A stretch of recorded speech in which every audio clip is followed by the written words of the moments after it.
June of 1983, I got into a massive motor vehicle accident. June the 19th in Trinidad is a public holiday. So we had gone one bhajan session on the 18th, and because the next day was a holiday, we sang bhajans throughout the night.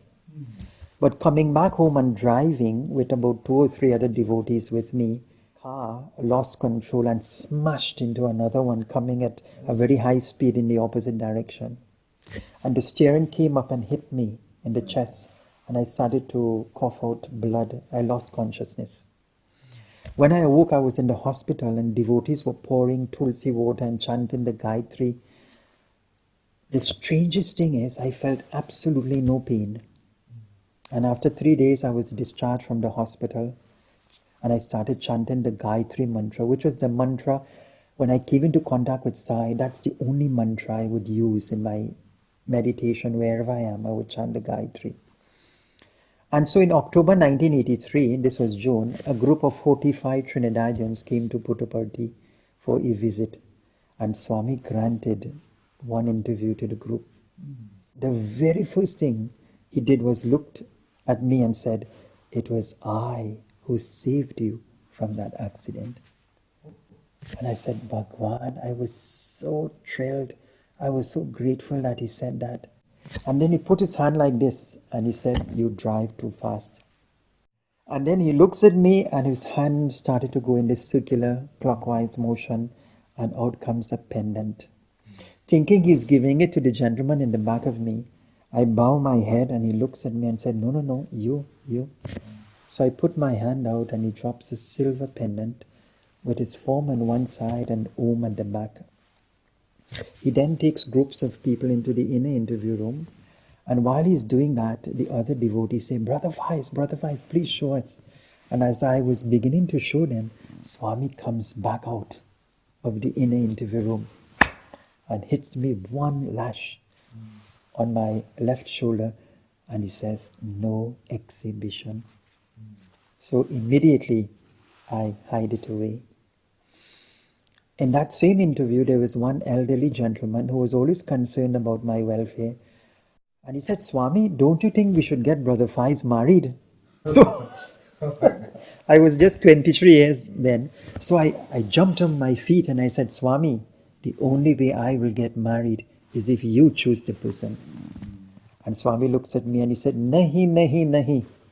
He said, "Let parents decide and I will bless."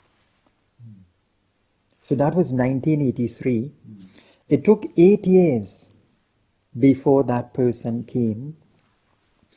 And to ensure and to make sure that this is what Swami willed and not what I wanted, I said, "Bhagwan, you must will, you must give this blessing." So on one trip, I took a picture of the girl. Swami was at Whitefield. It was my very last darshan. And I had written in the letter the girl's name, the wedding date, where it would take place. And I said, "Swami, if you take this letter from me today, then I know you would have accepted and approved of what is in it. And if you don't take it, then I know this is not to be." And as Swami reaches about 15 feet away from me and I have the letter, he stops, turns around, and he begins to walk in the opposite direction. And then I said, "Okay, Swami, then that is it." So I start to put back the letter. All of a sudden, Swami stops, turns around, looks straight at me, and begins to walk in a beeline straight to where I am. Reaches in front of me, he plucks the letter from my hand. And then immediately, I fall at his feet and I begin to cry. And so that is how the marriage was approved. The strangest thing is that was in the month of October. In less than 1 month, I got married on the 24th of November 1991. And not having enough money to come back to Puttaparthi, I prayed to Swami. I said, "Swami, now that his marriage has taken place, we'd like to get your blessings." Remembering what he had said in the interview before. This is what Swami did. Air India had a promotion that everyone who had traveled within a period of time, they would put all their names, and whichever name came up first, they will get a free trip to India. And lo and behold, I get a telephone call saying, "Is this Mr. Faiz Mohammed?" I said, "Yes."